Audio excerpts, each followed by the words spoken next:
Pour cette quatrième vidéo, je pensais que j'allais continuer à vous parler de stratégie judiciaire en détaillant les arguments juridiques contre le pass sanitaire. J'ai réfléchi et je me suis dit que ce n'était absolument pas le problème. Si vous regardez cette vidéo, vous savez déjà pourquoi vous pensez qu'il faut combattre le pass sanitaire. Si vous regardez cette vidéo, c'est que vous pensez que j'ai peut-être une solution, mais vous n'êtes pas encore sûr. Vous vous demandez comment lutter et vous ne savez pas comment. Exercer un recours collectif devant la CEDH, vous n'êtes pas juriste, vous ne savez pas ce que c'est la CEDH. Finalement, est-ce que ce n'est pas juste une action symbolique, on s'agite, on fait du bruit, blablabla, on a l'impression de faire quelque chose, mais au final, la loi va être adoptée, la loi va être appliquée, et les mutins vont céder aux moutons.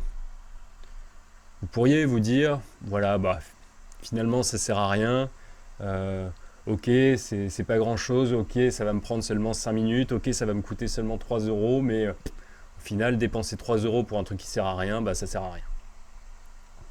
Voilà ce que vous pouvez penser.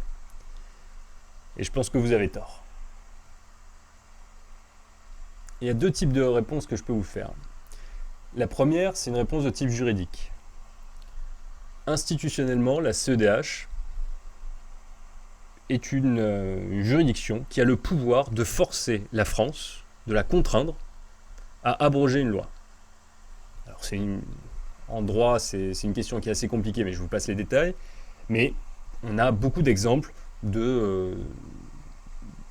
d'affaires où la France a été condamnée pour avoir adopté une certaine loi, qu'elle a été obligée de modifier ou de retirer parce que cette loi a été condamnée, a fait l'objet d'un constat de violation par la Cour européenne des droits de l'homme.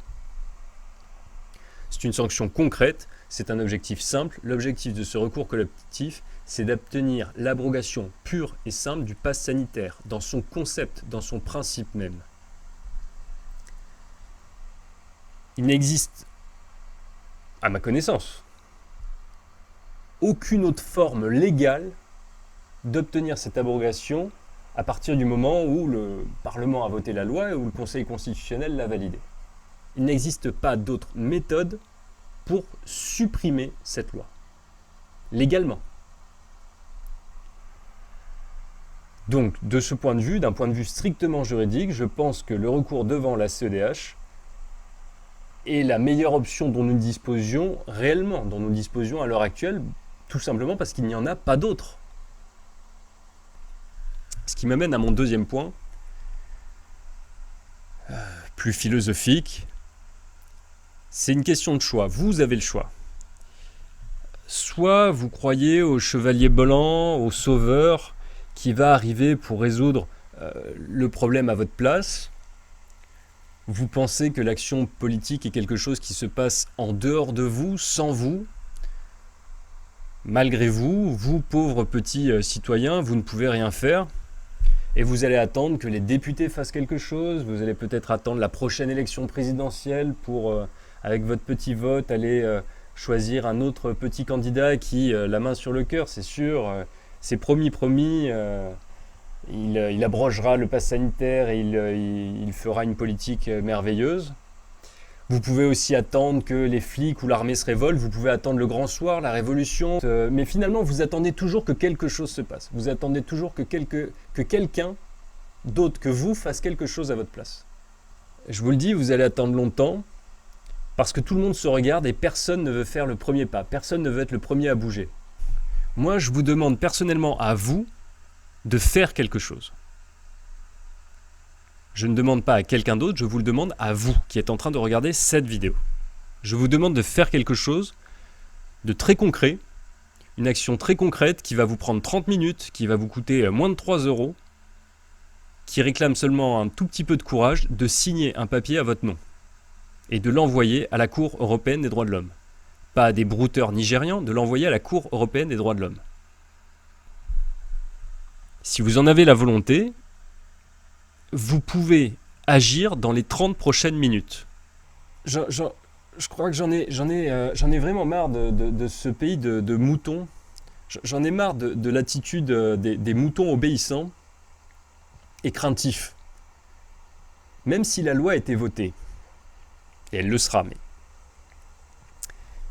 si cette loi votée entre en application, c'est bien parce que des gens vont la mettre en application. Et ces gens, ce ne sera pas Emmanuel Macron. Emmanuel Macron, il ne va pas sortir dans la rue avec son petit iPhone pour commencer à scanner des QR codes. Si cette loi entre en application, c'est pas Olivier Véran qui va sortir, qui va se mettre à l'entrée du restaurant pour vous demander, pour vous faire les gros yeux et vous demander si vous avez bien fait votre petit vaccin. Si cette loi entre en application, c'est parce que vous, moi, nous, pas le gouvernement, nous allons appliquer et obéir à cette loi. C'est ça la moutonnerie. Et c'est ça le mensonge et l'illusion de la loi. Pourquoi vous obéissez? Pourquoi vous obéissez? Pour que la loi entre en application, il faut qu'il y ait des moutons qui obéissent. Il faut qu'il y ait des moutons qui prêtent leurs yeux à Emmanuel Macron pour contrôler des QR codes. Il faut qu'il y ait des moutons qui prêtent leurs bras à Emmanuel Macron pour empêcher physiquement des clients de rentrer dans des salles de sport ou dans des restaurants. Il faut qu'il y ait des moutons qui, lorsqu'on leur refuse l'accès à leur cinéma, ordonnent à leurs propres petites jambes de faire demi-tour et de rentrer chez eux sans protester. Saisir la CEDH est un acte de désobéissance civile, mais c'est un acte parfaitement légal. Et c'est un acte qui ne vous fait courir aucun risque. Et je ne m'amuserai pas à faire ces vidéos et à lancer cette action si je pensais que ça vous faisait courir le moindre risque. Ça ne vous fait courir aucun risque. Ça ne vous demande pas de dépenser une somme d'argent faramineuse. Ça ne vous demande pas de vous investir personnellement de manière excessive.